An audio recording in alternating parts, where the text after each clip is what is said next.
दान देने के लिए धन नहीं है, कोई बात नहीं। हवन यज्ञ करने के लिए धन नहीं है, कोई बात नहीं। भंडारा करने के लिए धन नहीं है, कोई बात नहीं। किसी भूखे को खाना खिलाने के लिए धन नहीं है, कोई बात नहीं। लेकिन जो मैं आपको बता रहा हूं, यदि आपने यह कर लिया तो ईश्वर आपसे प्रसन्न हो जाएंगे। एक बार की बात है, एक गरीब महिला बस में चढ़ी।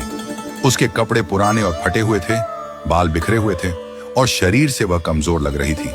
जैसे ही उसे बस में सीट मिली, वह चुपचाप जाकर बैठ गई। कुछ ही देर में अगले स्टॉप पर एक वृद्ध महिला बस में चढ़ी।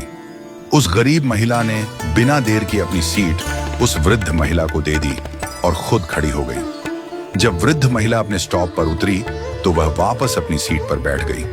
थोड़ी देर बाद एक छोटी बच्ची बस में चढ़ी। बच्ची को खड़ा देख उस महिला ने फिर से अपनी सीट दे दी और खुद खड़ी हो गई। बच्ची का स्टॉप आने पर वह वापस अपनी सीट पर बैठ गई। इसके बाद एक गर्भवती महिला आई। इस बार भी गरीब महिला ने बिना सोचे समझे अपनी सीट दे दी और खड़ी रही। गर्भवती महिला के उतरने पर वह फिर से अपनी सीट पर बैठ गई। थोड़ी देर बाद एक सामान्य महिला बस में चढ़ी। वह न वृद्ध थी, न बच्ची, न गर्भवती, पूरी तरह स्वस्थ लग रही थी। फिर भी गरीब महिला ने अपनी सीट छोड़ दी और उस महिला को बैठा दिया। यह सब देखकर बस में बैठी एक अन्य महिला, जो एक अध्यापिका थी, बहुत आश्चर्यचकित हुई। उसने सोचा, वृद्ध महिला, बच्ची और गर्भवती महिला के लिए सीट छोड़ना समझ में आता है, लेकिन एक सामान्य महिला के लिए बार बार सीट छोड़ने का क्या कारण हो सकता है। जब बस अपने आखिरी स्टॉप पर पहुंची तो अध्यापिका ने गरीब महिला से पूछा, बहन, मैंने देखा कि आप बार बार अपनी सीट दूसरों को दे देती हैं। आपका भी उतना ही हक है सीट पर बैठने का, फिर आप क्यों खड़ी हो जाती हैं?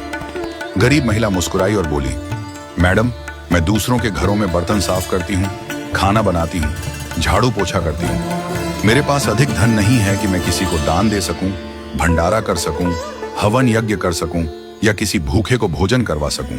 लेकिन मेरे पास मेरे कर्म हैं और मैं अपने कर्मों से दान करने की कोशिश करती हूँ। उसने आगे कहा, मेरे अच्छे कर्म ही मेरे ईश्वर के खाते में बैंक बैलेंस बढ़ा रहे हैं। इन्हीं कर्मों के कारण मेरा परिवार सुखी है।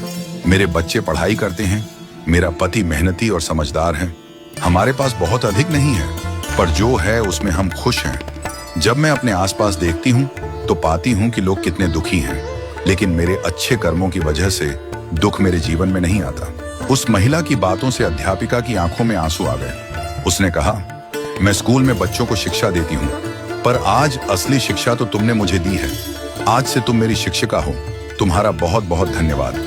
इस कहानी से हमें यह सीख मिलती है कि सेवा के लिए धन की आवश्यकता नहीं होती। हम अपने छोटे छोटे कर्मों से भी दूसरों की मदद कर सकते हैं। किसी बुजुर्ग को सड़क पार करवा देना, किसी जरूरतमंद की सहायता कर देना, किसी को प्रेम से मुस्कुरा देना, ये सब कर्मदान है। जब हम दूसरों के जीवन में खुशी लाते हैं तो वह खुशी हमारे जीवन में भी लौट कर आती है।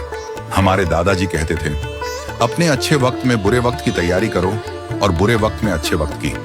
जब अच्छा समय हो तो लोगों की इतनी मदद करो कि बुरा समय कभी आए ही ना।